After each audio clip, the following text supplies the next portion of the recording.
Kaugnay sa issue ng impeachment, mga komite ng Senado at issue sa agrikultura, makaparayan po natin Senador Kiko Pangilinan. Magandang umaga, Senador. Ay, magandang umaga sa iyo, Igan, at sa mga nakikinig at nanonood. Magandang umaga. Good morning. Salamat po. Unahin ko lang po itong mga nagtaka. Bakit daw kayo umanib ni Senador Bam Aquino sa majority, gayon nung kampanya, kasama nyo si minority leader dati na si Senador Risa Ontiveros? Well, nagkaroon kami ng pag-uusap ni Senator Risa after the election. So, hindi totoong iniwanan namin siya. Okay. O kaya may tampuhan o may betrayal. Pinaliwanag namin na may mga options at siyempre, ang kaibahan namin, sabi ko, ang difference is si Senator Risa hindi umikot at nangampanya bilang kandidato itong 2025. Yun ang kaibahan. Kami ay umikot, nangako ng ilang mga kinakailangan gawin, pababain ang presyo ng bigas, halimbawa, at palakasin ng agrikultura. Kaya minabuti namin para maipatupad ang ating mga pinangako ay mabigyan nitong pagkakataon through the chairmanship of the Committee on Agriculture. May mga ilang gustong maging chairman ng Agri Committee at sa aking palagay, malubha ang problema ng pagkain ngayon daing ng ating mga magsasaka at mangingisda na suporta. Yung palay ay binibenta na lang ng 5 piso kada kilo. Maraming problema na kinakailangan sa palagay ko. I have the qualification dahil ang experience ko ay hindi lang sa legislation kung hindi pati sa executive department bilang Food Security Secretary. So, yun ang ilang mga binalangkas namin. Pero right now, may mga common resolutions na kami ni Senator Risa tungkol sa impeachment. Meron kaming concern tungkol dito sa open BICAM na dapat talaga suportahan. And we have signed, co-signed a number of resolutions and together, no? So hindi talaga masasabing iniwan natin sila. In fact, magkasama kami sa ilang mga issue at yun naman dapat sa Senado. Pagka issue ang pinag-usapan, makakatiyak sila na maninindigan tayo.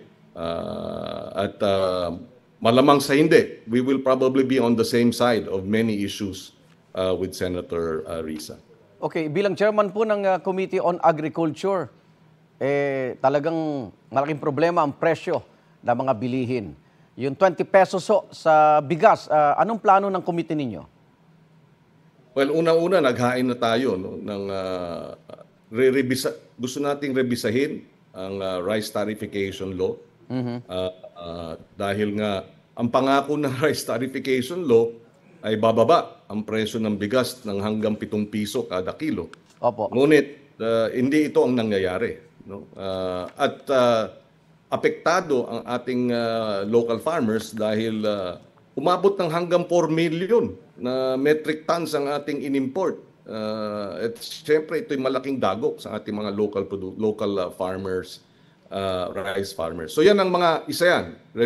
Rebisahin, pag-aralan ito, hearing. Pangalawa, yung hearing natin na resolusyon para alamin bakit mataas ang presyo ng bigas at iba pang bilihin gayon at pinababa na natin ang taripa, bilis na natin ang pag-i-import, etc.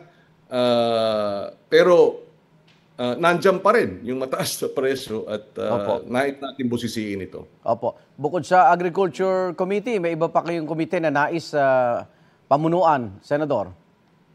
Well, pinag-aaralan pa natin pero kailangan may kinalaman pa rin sa agrikultura dahil sabi ko nga isang malubha ang problema ng agrikultura and I really want to focus. Opo. Pag meron pa tayong dagdag na komite, baka malihis pa unless may relasyon, no, sa Committee ng Agriculture yung second committee. Pero kung isang committee lang, malaking problema ng agrikultura, I want to focus.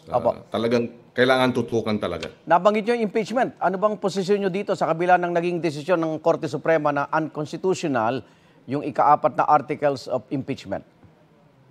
Well, may paraan pa para matuloy ang trial, pero siyempre kailangan ng motion for reconsideration ng House, no? Hindi pa naman ito final.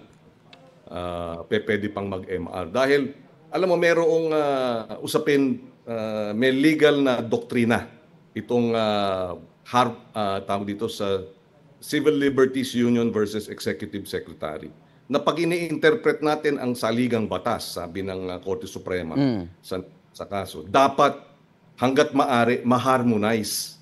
Ibig sabihin, hindi dapat yung isang probisyon ng saligang batas ay papatayin o kaya ipapawalang bisa ang isa pang kapangyarihan at probisyon ng saligang batas. Opo. Yun ang actually sinabi ni Justice Ascuna, no? Maaring mag-MR, i-point out yung ilang mga basehan, at pagka pinayagan ng Korte Suprema at baguhin niya ang kanyang desisyon, ang mangyayari diyan, nirespeto natin ang kapangyarihan ng konstitusyon ng Supreme Court sa saligang batas na judicial review. Nirespeto natin ang kapangyarihan ng House upang sole exclusive power to initiate ang impeachment, at syempre yung sole power to try and decide cases ng Supreme Court ng Senado. So tatlong power 'yan.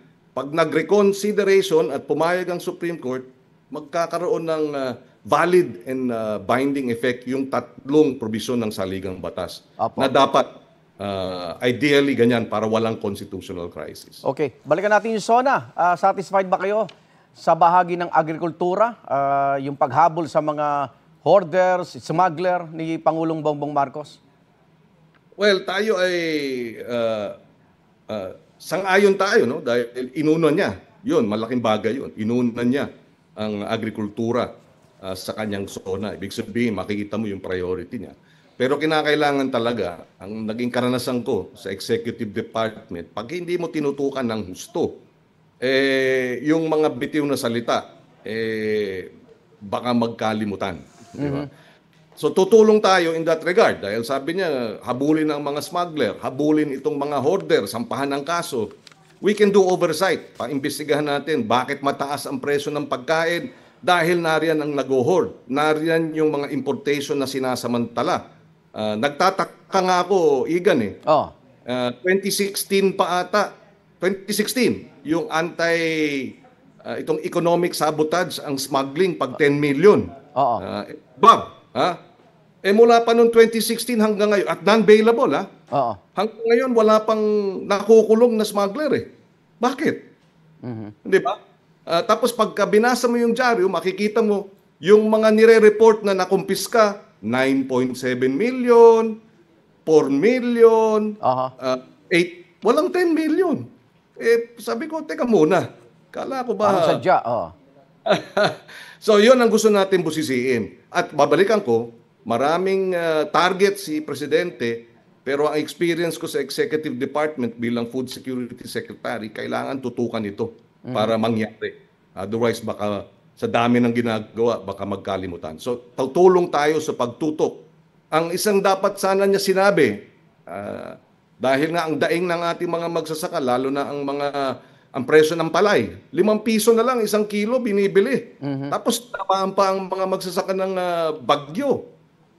Sinabi niya nung SONA, para matulungan ang ating mga magsasaka at mangingisda, full implementation nung Sagip Saka Act, inuutos niya ang lahat ng national at local governments na direkta nang bumili ng agricultural products na walang public bidding at sa tamang presyo sa ating mga magsasaka. Kasama na dyan dapat ang palay.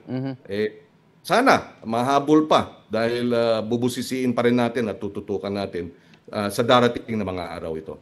Maraming salamat, Senador Kiko Pangilinan. Ingat po. Maraming salamat at magandang araw. Igan, mauna ka sa mga balita, mag-subscribe na sa GMA Integrated News sa YouTube para sa iba't ibang ulat sa ating bansa.